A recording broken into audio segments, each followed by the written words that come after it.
Thank you, Shannon, for that introduction. And by the way, that quote was a version of something everybody in this room has said.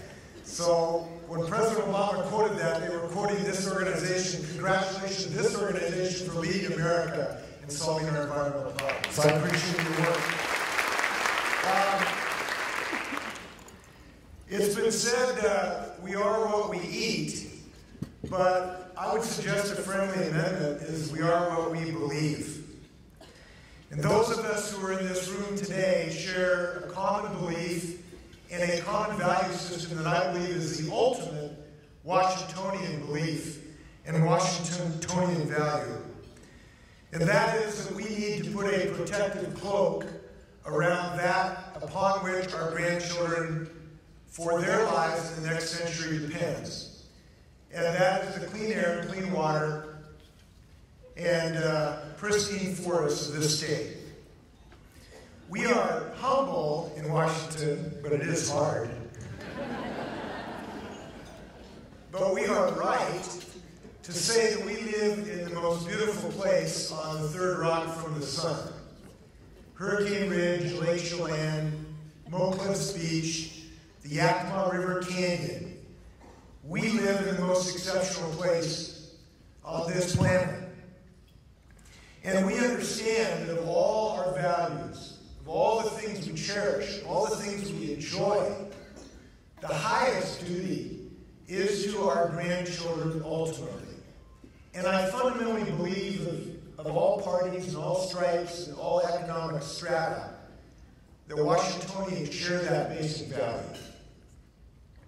And our values dictated that when the health of our environment is threatened by toxic pollution or climate change, then that fundamental value calls upon us to act. And this organization has done a terrific job calling the state to action in the halls of Olympia and in the ballot box. But we know there is much more work to be done to give fruition to that basic belief and value system. So here's what we're going to do.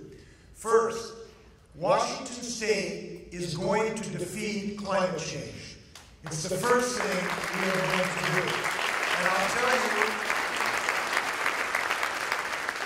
I'll tell you why I believe we will succeed in that mission statement. We are smarter than climate change. We are more innovative than climate change. And we are tougher than climate change. It's who we are as Washingtonians. And the tide is rapidly turning in the direction towards action in our state. And here's the reason why.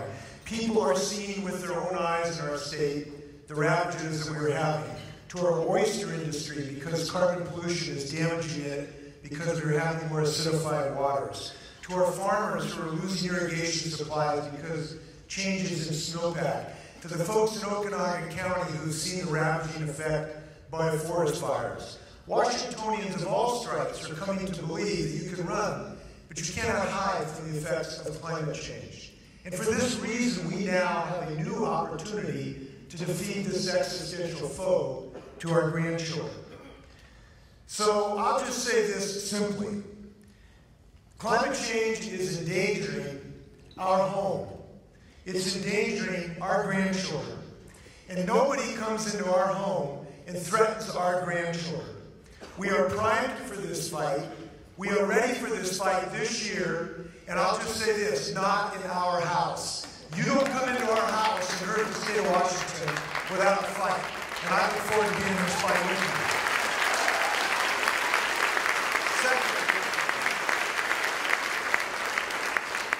Second, we need progress on restoring Puget Sound. And we know our enemy in Puget Sound is its beauty. It looks so blue and pristine, but we know it is very, very ill down below the depths. From toxic chemicals, polluted stormwater, and ever-present possibility of oil spills. I want to recognize Shada Sahandi, who's doing a great job in the partnership, and Maya Malone. And I'm hearing good things about this organization, and I appreciate their leadership.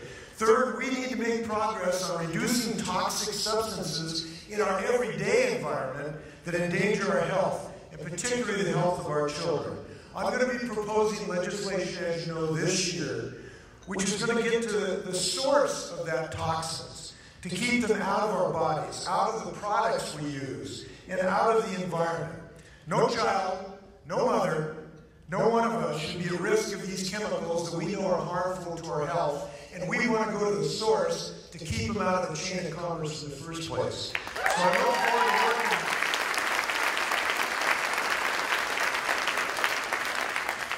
Fourth, we need real progress in addressing the real risk of oil trades. In July, 2 rail cars carrying 28,000 gallons of Bakken crude derailed in Seattle. And we dodged the bullet, in part because that was a very low-speed derailment. But we cannot have the safety of our communities threatened by this enormous upsurge of these shipments. And as you know, yesterday I called upon another action plan for the state of Washington, which says two things: get safer cars and slow down until we've got them. And I made that statement yesterday. Now, I know everyone in this room wants progress on these issues just as much as I do. And I want to thank the legislators who have been at the forefront of this battle. I'm kind of proud that it's my senator who won your award, Christine Rolfes, this year. Congratulations, Christine. But we have great leadership at the top in both chambers with Frank and Sharon, who are really building environmental teams to move forward. And I want to thank them for their leadership. These two people are champions in the state of Washington.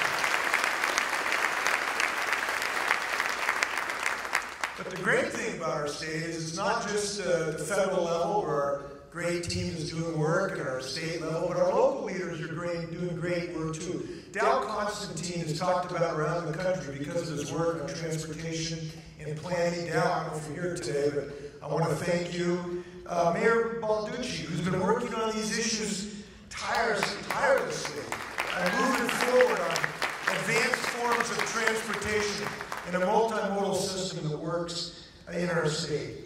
And finally, I want to thank the people who don't get a shout out enough for, frankly, the environmental community on these efforts. And that's the leaders in the business community in the state of Washington. Do you know who ultimately is going to defeat climate change? It is the entrepreneurs who are going to build new technologies and clean technology that can give us an advanced economy while still reducing carbon pollution. And these are heroes in our state. And thank goodness we have so many of them. And I'm happy we've got those heroes because I've been going around the state understanding why we need that economic transformation. I was in Chehalis the other day talking to leaders about the incredible increase in floods because of climate change. I looked people face to face who had their houses burned down, but the largest forest fires that we've ever had in the state of Washington, in Okanagan. We need these business leaders' leadership. But we know we need leaders across the spectrum of our society. And if we summon the will to act of all these leaders, and if our champions in the room today lead the way, I believe Washington will lead the way in this effort. And here's the reason I believe this, on why we're going to lead in climate change particularly. It's who we are as a people.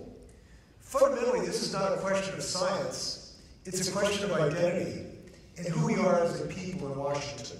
And here's why I believe we are. We are leaders, not followers. We are optimists, not pessimists. We are entrepreneurs who are willing to take risks rather than to take rank with those pale-hearted folks who think the status quo is good enough. We are leaders. We are entrepreneurs, we are optimists. That's why Washington State is going to lead the world in climate change ultimately. And I look forward to making sure that we do this kind of work. And we got legislators who can multitask too. I want to particularly shout out Ross Hunter, who's leading in our educational efforts and also going to help us on this issue and this work. Now, when the legislature convenes in January, they're going to have a lot of things on their plate. We know the McCleary decision and our efforts to finance our K-12 system and our early childhood education system and our college system is going to be a challenge. And when we call for the legislator to act, We know we will hear those who say that we can't act on climate change, we can't act on pollution because we've got to pay first attention to our economy. I agree that we need to pay attention to our economy. And when we talk to legislators starting in January, we need to tell them and remind them that the fastest growing sector of the economy today is in clean energy. Some of the best places to grow our economy today are in solar energy and lithium-ion batteries. And it is happening today. This is no abstraction. Go over to Moses Lake, where the SGL company is. I think this is pretty cool. You know, we're the largest manufacturer of carbon fibers, composites, substrate that goes into electric cars for the BMW i3 all-electric car. You know where that is? In the whole world today, where the largest manufacturer is Moses Lake, Washington. I think that's pretty cool. You go to Mukilteo, where Uni Energy is producing large-scale energy storage systems that integrate renewables and support smart grids and microgrids. Or in Bellingham, where ITEC, the state's largest solar manufacturer, on track to produce 25 megawatts per year of solar power per year, enough to power 41 homes, or Silicon Energy just down the road. We need to seize the message that if you care about jobs, you ought to care about clean energy, because we've got to have both a future for our grandchildren and jobs for our people today, and this community is going to deliver it, jobs right now. That's what we're all about in this sector. We got people who are doing it. Jake Fives leading our effort on solar energy with other leaders. I was over in the Yakima Valley the other day, and I had one of the sweetest scents I've ever smelled. You know, I love the apple blossoms, but one of the sweetest scents I had was over at a dairy farm, where I got to smell the sweet scent of success and progress, where the dairy farmers are using dairy waste to produce clean biofuels that can replace dirty fossil fuels. This is happening all over our state of Washington, and it's a joy as governor to get to work with folks. So we've got the right mix here. We've got the right mix in the state of Washington, the right mix of innovative spirit, entrepreneurial zeal, scientific literacy, and the best workers in the world today. That, by the way, let us also note and enjoy that the best machinists and engineers in the world are building the most fuel-efficient, most environmentally friendly airplane in human history, the Boeing 777X, and they're going to be doing that for several decades, and I'm happy about that. So we're gonna change our technologies, but we are not going to change our values. In fact, our values are going to stay exactly what they are today: innovation and technology, pollution out of the air, and our commitment to our children. And more people are understanding why and how we can succeed in that, because they are seeing it with their own eyes. So in closing, I want to tell you that I am overjoyed to be on the team with you. I know you get up every morning figuring out how we succeed in doing what Washington does best, which is to lead the way. And I take that very much to my heart as governor, this responsibility. And I look at it from a bit of a historical perspective.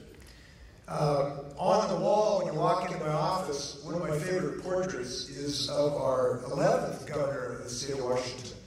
He was the last governor from Eastern Washington before me. I was sort of the hay grower from Yakima Valley, as you'll recall. Clarence Martin was the most recent governor before me from Eastern Washington. He was from Spokane. And he had a lot of problems with forest fires at the time. And he was looking for a way to rally the state to deal with forest fires. And he himself came up with this slogan, which is, "Keep Washington green." And it worked. It rallied the state to an environmental threat at that time. And I am confident, I am optimistic, when the roll is called 100 years from now, and if our grandchildren and grandchildren think of us at all and ask the question what our generation did as we left the scene, they're going to say they kept Washington green. Let's go do that. Thanks a lot, friends.